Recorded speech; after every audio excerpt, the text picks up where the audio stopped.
بسم اللہ الرحمن الرحیم۔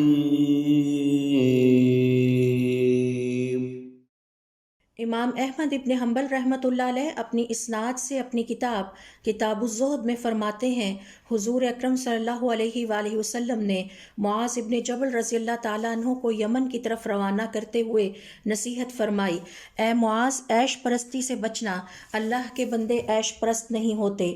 ایک اور روایت کے مطابق آپ صلی اللہ علیہ وآلہ وسلم کا ارشاد ہے، جب انسان عمل میں کوتاہی کرتا ہے تو اللہ تعالیٰ اسے غم اور دکھ میں مبتلا کر دیتا ہے۔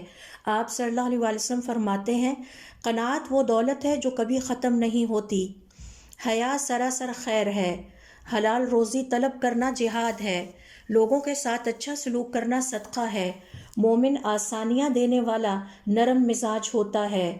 موت مومن کے لیے تحفہ ہے۔ رحمت اور شفقت جس کے دل سے نکل جائے وہ بدبخت اور بدقسمت انسان ہے۔ یہ دل اسی طرح زنگ آلود ہو جاتے ہیں جیسے لوہا۔ آپ صلی اللہ علیہ وآلہ وسلم سے سوال کیا گیا، اس کا علاج کیا ہے؟